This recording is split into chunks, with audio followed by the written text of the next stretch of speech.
Hello बच्चों, इस हफ्ते हम लोग पढ़ेंगे आपकी 10th की वर्कशीट नंबर 34।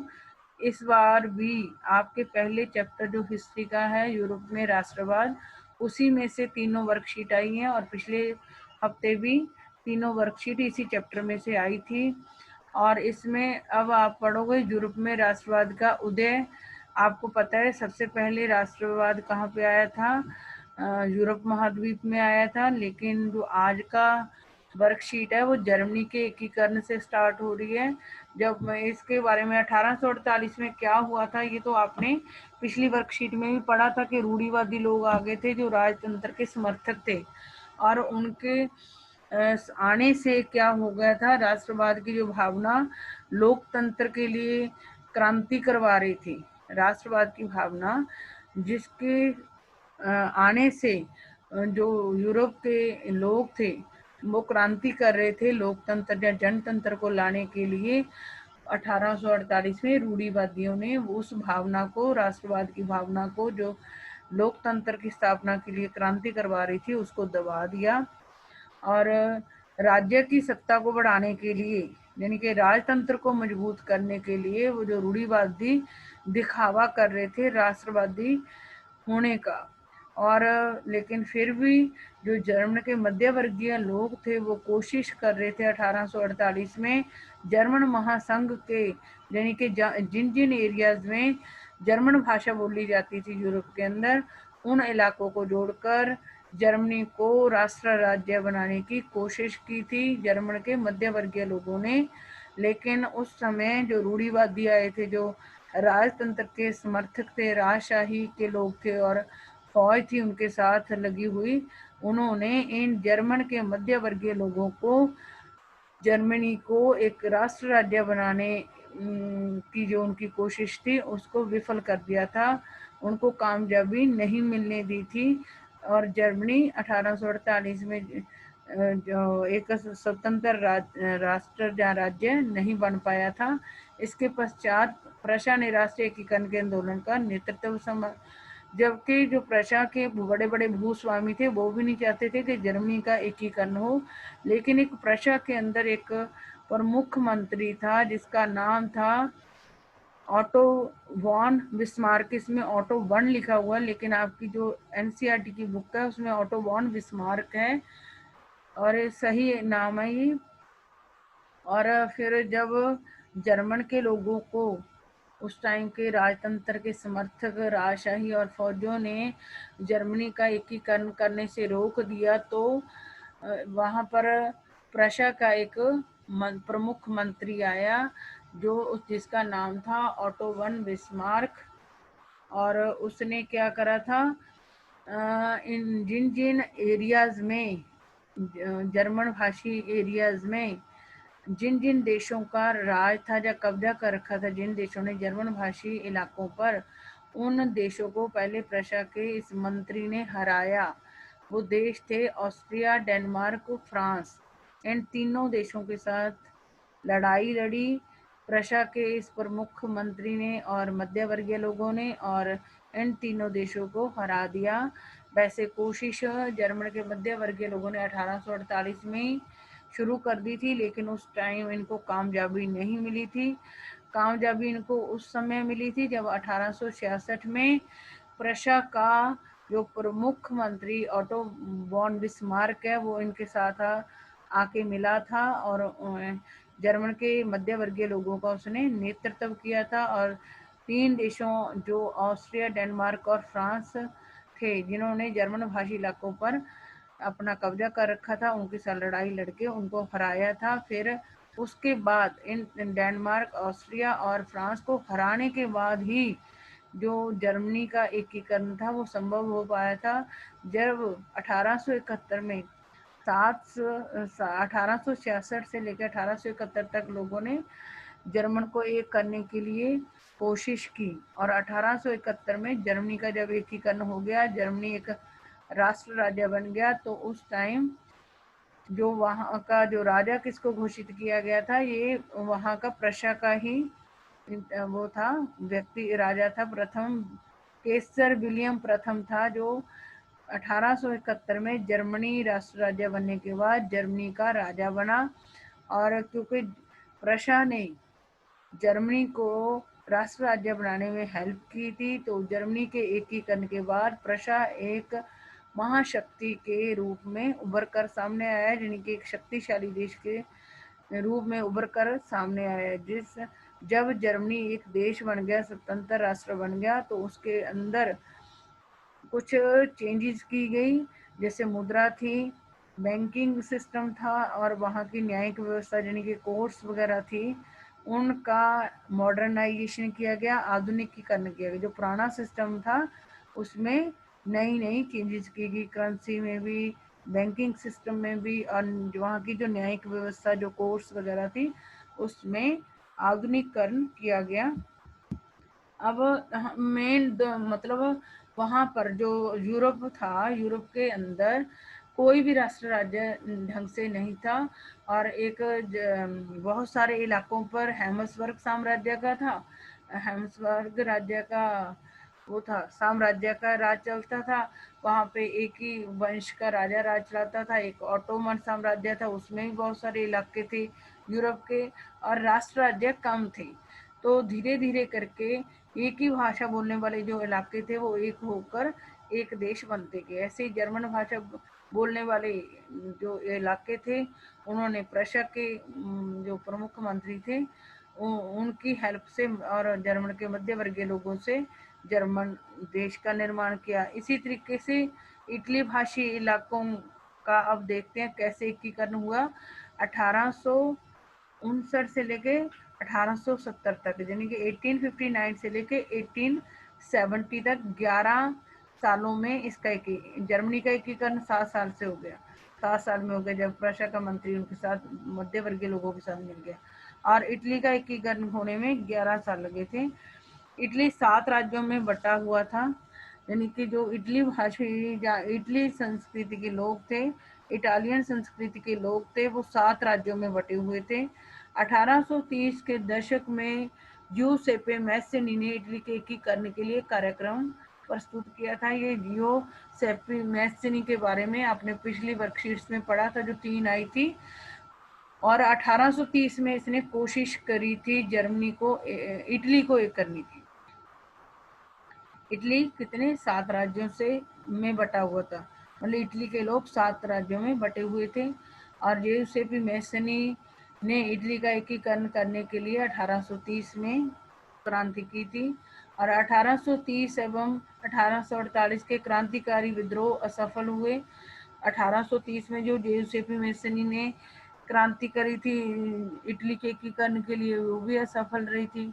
फिर 1848 में जब जर्मनी के लोगों ने की थी, तो इटली के लोगों ने भी करी थी क्रांति, लेकिन उसमें भी असफल रहे थे।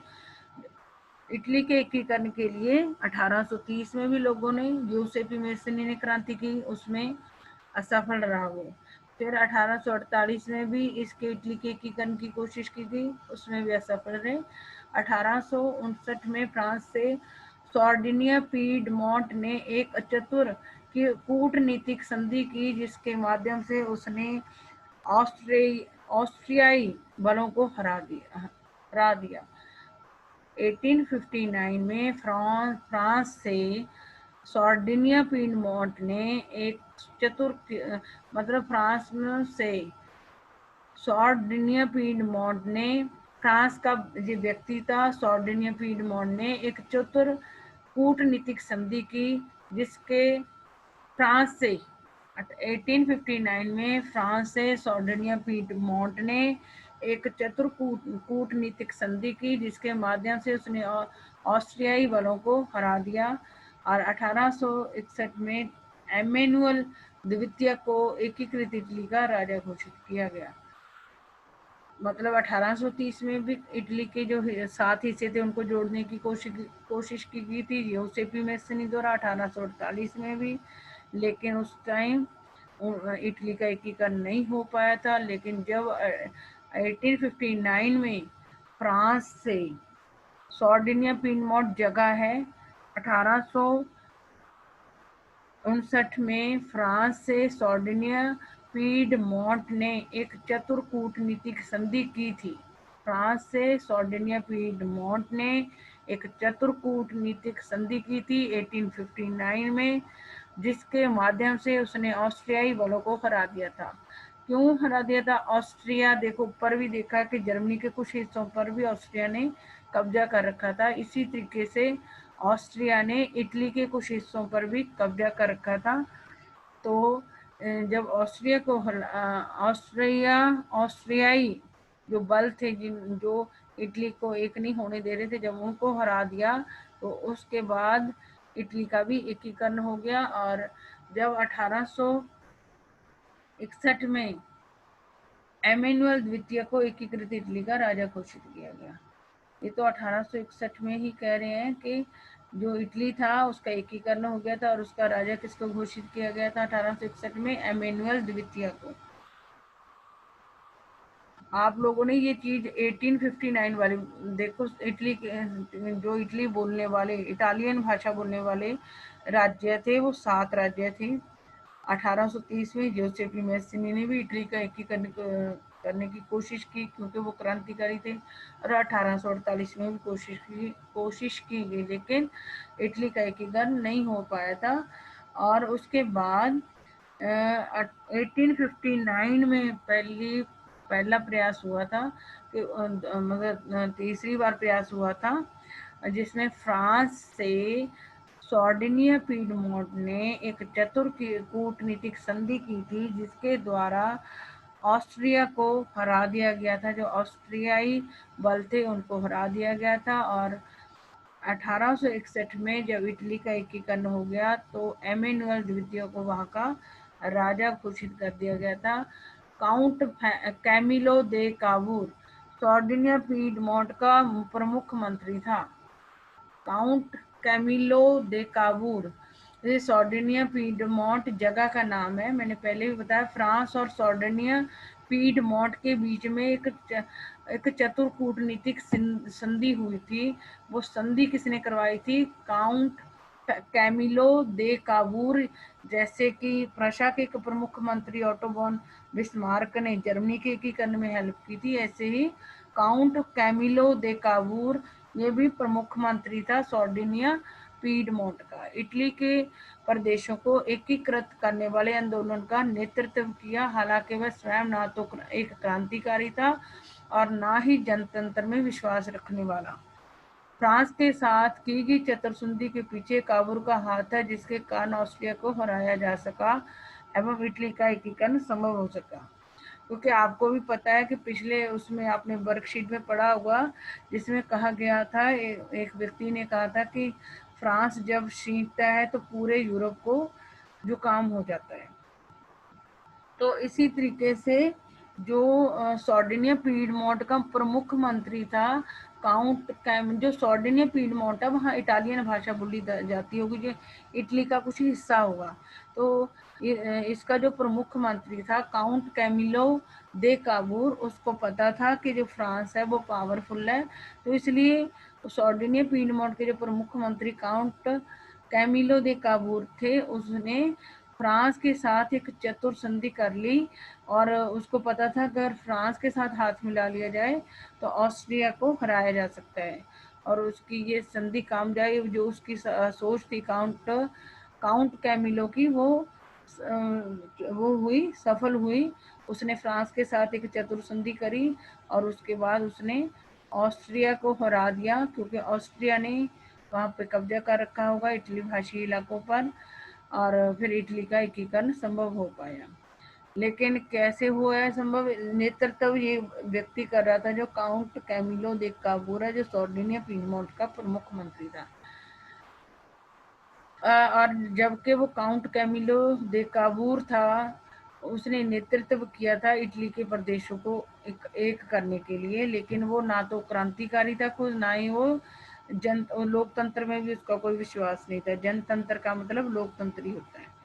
सार्डिनिया पीडमोंट के प्रमुख मंत्री ने जो कि जिनका नाम था काउंट कैमिलो दी काबूर, उसने, आप ये 2 मंत्री याद रखो, एक प्रशा का प्रमुख मंत्री है जिसने जर्मनी के एकीकरण में हेल्प करी है, एक सार्डिनिया पीडमोंट का प्रमुख मंत्री है काउंट कैमिलो दी काबूर, मतलब वहाँ के ने जो था मंत्री था उन्हें 3 देश हराए थे, लेकिन इसने एक फ्रांस की हेल्प से ऑस्ट्रिया को हराकर इटली का एकीकरण कर लिया था। हो सकता है कि इटली के सारे इलाकों पर ही ऑस्ट्रिया का ही कब्जा हो। आप बुक में से पढ़ लेना दोनों का एकीकरण एक बार, तो और भी ज़्यादा क्लियर हो जाएगा। जिउसेप्पे गैरिबाल्डी वह नियमित सेना का हिस्सा नहीं था। जो वो होते सेना उसका हिस्सा नहीं था जिउसेप्पे गैरिबाल्डी। उसने इटली के एकीकरण के लिए सशस्त्र स्वयं सेवकों का नेतृत्व किया। 1860 में वे दक्षिण इटली और 2 सिसिलियों के राज्यों में प्रवेश कर गए और स्पेनी शासकों को हटाने के लिए स्थानीय किसानों का समर्थन पाने में सफल रहे। जिउसेप्पे गैरिबाल्डी ने भी हेल्प करी थी इटली के एकीकरण में। वो जो वैसे इनको इसने सैनिक का काम किया था, जबकि ये खुद सेना का हिस्सा नहीं था। जिउसेप्पे गैरिबाल्डी, जिउसेप्पे मैसेनी है, वो क्रांतिकारी था। एक जिउसेप्पे गैरिबाल्डी है, इसने एक सैनिक की तरह काम किया था, जबकि ये किसी सेना का हिस्सा नहीं था। उसने इटली के एकीकरण के लिए सशस्त्र स्वयंसेवक, मतलब जो लोग खुद से इटली को एक करके एक स्वतंत्र राष्ट्र बनाना चाहते थे। इटली के जो स्वयं सेवक थे, जो हथियारों के साथ लड़ाई कर रहे थे, उनका नेतृत्व किसने किया था? जिउसेप्पे गैरिबाल्डी ने। 1860 में वे दक्षिण इटली और 2 सिसिलियों के राज्यों में प्रवेश कर गए। जो जिउसेप्पे गैरिबाल्डी थे वो दक्षिणी इटली का जो हिस्सा था उसमें, और एक वहाँ 2 सिसिलियों के जो राज्य थे 1860 में वहाँ प्रवेश कर गए और स्पेनिश शासकों को हटाने के लिए स्थानीय किसानों का समर्थन पाने। और वहाँ पे जो इटली का दक्षिणी हिस्सा होगा और जो 2 सिसिली हैं वो भी इटली में ही आती होंगी, उन दोनों के ऊपर किसका राज वो था, कब्जा किसका था? स्पेन के शासकों का कब्जा था। तो इसने उस कब्जे को हटाने के लिए वहाँ के जो रहने वाले शासक दक्षिण इटली और 2 सिसिलियों में जो किसान रहते थे उनकी हेल्प लेकर गैरिबाल्डी ने स्पेन के शासकों को वहां से हटा दिया। उसने दक्षिण इटली एवं सिसिली को राजा एम्यूनुएल द्वितीय को सौंप दी और इस प्रकार इटली का एकीकरण संभव हो सका। आप लोग ये याद रखो कि जो इटली में दक्षिण इटली है और जो 2 सिसिली हैं, इसमें इटली संस्कृति वाले लोग रहते थे और इनके ऊपर कब्जा किसका था? स्पेन का था। और कुछ हिस्सा जैसे सार्डिनिया, पीडमोंट वगैरह हैं, वहाँ पे ऑस्ट्रिया का कब्जा था।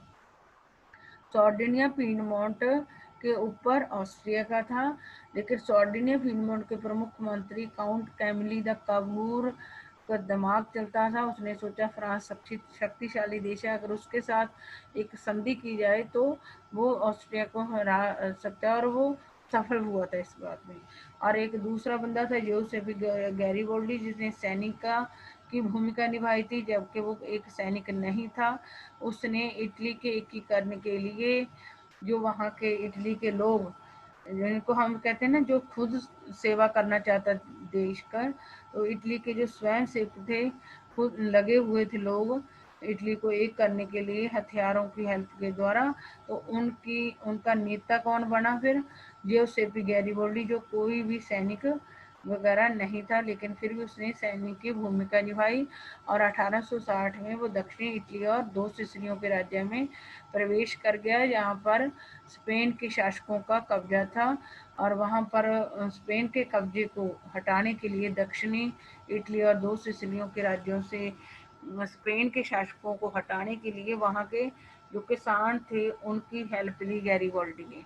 और उसने, और जब वो ये उसने हट गए, स्पेन के शासक वहाँ से हट गए दक्षिणी इटली और 2 सिसिलियों के राज्यों से, उसके बाद गैरिबाल्डी ने दक्षिणी इटली और सिसिली को राजा जो एम्यूनुएल द्वितीय बना था उसको सौंप दिया, और इस तरह इटली का एकीकरण हो गया। सार्डिनिया, पीडमोंट तो आ ही गया था उसके हाथ में। और एम्यूनुएल, जब इटली का एकीकरण 1861 में हो गया था, और उस टाइम आपने ऊपर भी पढ़ा है कि एम्यूनुएल द्वितीय वहाँ का राजा बन गया था। और जो हिस्सा भी रहता था, और क्योंकि 11 साल लगे थे 1859 से लेके एक हो तो एक दो सालों में, और कुछ हिस्सा इटली का एक जगह इकट्ठा हो गया था, लेकिन जो हिस्से नहीं हुए थे उनको टाइम लग गया था। और 1860 में लिखा हुआ इन्होंने, तो लेकिन ऊपर इन्होंने 11 साल का समय दिखा रखा है, लेकिन 1859 से 61 में ऊपर इन्होंने दिखा दिया कि इटली का वो एकीकरण हो गया। फिर इन्होंने 60 में ही बता रखा कि ये दक्षिणी दिल्ली और सिसिली के राज्यों पर भी कब्जा कर लिया था गैरीबॉल्डी की हेल्प से, और एमेनुअल द्वितीय को उन हिस्सों का राजा बना दिया गया जहाँ स्पेन के लोगों का कब्जा था। और ये थोड़ा सा आप बुक में से भी पढ़ लेना अगर कोई कंफ्यूजन हो। इटली के एकीकरण पर एक निबंध लिखिए, ये आसान है इटली के एकीकरण पर संबंध वो निबंध लिखना कि पहले तो 1830 में ये 7 राज्य थे इटली भाषी इलाके, कितने थे, 7 थे। और सबसे पहले इटली को एक करने की के लिए क्रांति किसने की थी, जेसुपी मैसिनी ने, लेकिन वो भी असफल रहे थे। फिर 1848 में भी क्रांतियां हुई थी इटली को एक करने के लिए, उसमें भी असफल हुए थे।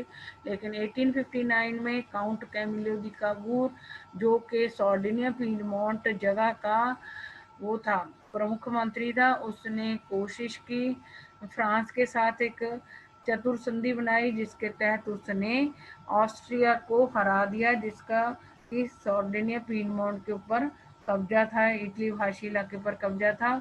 और लेकिन जो काउंट कैमिलो दी काबूर है, जो सार्डिनिया पीडमोंट का प्रमुख मंत्री है, जिसने फ्रांस के साथ मिलकर ऑस्ट्रिया को हराया, वो व्यक्ति ना तो क्रांतिकारी था, ना ही जनतंत्र में विश्वास रखने वाला, लेकिन फिर भी उसने इसको जर्मनी को सॉरी इटली को एक करने की कोशिश की। और जब वैसे इन्होंने 11 साल लिखे हुए हैं यहाँ पे कि उसका इटली का एकीकरण में लग गए, लेकिन 2 साल में ही इटली का एकीकरण हो गया था। उसके बाद एमेनुअल द्वितीय को उसका राजा घोषित किया गया था। और 1861 से पहले 1860 में गैरीबाल्डी ने भी दक्षिणी इटली को और 2 सिसिलियों के राज्यों को स्पेन से छुड़वा कर इसको दिया था, एमेनुअल द्वितीय को सौंप दिया था, और इस तरीके से इटली का एकीकरण हो गया था। और एकीकृत जर्मनी का राजा कौन बना वो आपने पढ़ लिया, एमेनुअल द्वितीय बना था। जर्मनी का नहीं, जर्मनी का तो केसर विलियम बना था, केसर विलियम। जर्मनी का राजा कौन बना था, केसर विलियम बना, प्रथम बने थे। और जर्मनी के एकीकरण की विशेषताओं का वर्णन कीजिए, वो ऊपर देख लेना आपने कैसे हुआ था। कि पहले मध्यवर्गीयों ने कोशिश की थी, लेकिन वो नहीं सफल हो पाए थे 1848 में। फिर जो ऑटो बॉन बिस्मार्क थे, जो जर्मनी के प्रमुख मंत्री, उसने 3 देशों को हराकर जर्मनी के एकीकरण की प्रक्रिया शुरू कर दी थी। और प्रशा का जो प्रमुख मंत्री था, और उसके बाद वहाँ का जो राजा था कौन बन गया था 1871 में, केसर विलियम प्रथम बन गए थे वहाँ के राजे। और उसके बाद है, आपको ऐसा क्यों लगता है कि 1848 के बाद यूरोप में राष्ट्रवाद, लोकतंत्र एवं राष्ट्रवाद से अपने जुड़ाव से दूर होता चला गया?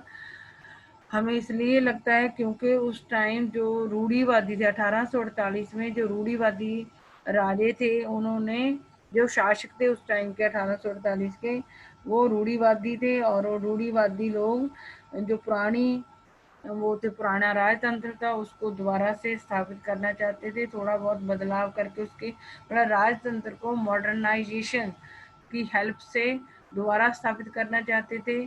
और वो इतने शक्तिशाली थे कि उन क्रांतिकारियों को दबा रहे थे जो यूरोप के अंदर राष्ट्रवाद लेके आए थे, जिन्होंने फ्रांस को में राजतंत्र खत्म किया था। तो इससे ही हमें पता चलता है कि जिस राष्ट्रवाद को लाने में फ्रांस के अंदर लोगों ने अपनी मतलब बहुत दुख तकलीफें झेली, उसको दबाने के लिए 1848 में रूढ़ीवादियों ने अपना पूरा दम लगा दिया था। और जो क्रांतिकारी थे 1848 में, जिन्होंने अपनी पहले सफलता देखी हुई थी। लोकतंत्र ले भी आए थे, फ्रांस के अंदर राजतंत्र खत्म कर दिया था, लेकिन 1848 में रूढ़िवादियों ने उनको दबा दिया था। लेकिन वो डरते इनके सामने नहीं आते थे, जो राष्ट्रवादी भावनाओं के लोग थे, जो लोकतंत्र लाना चाहते थे, लेकिन वो छुप छुप कर अपने गुप्त संगठनों के द्वारा अपनी क्रांतियों को उन्होंने शुरू कर रखा था।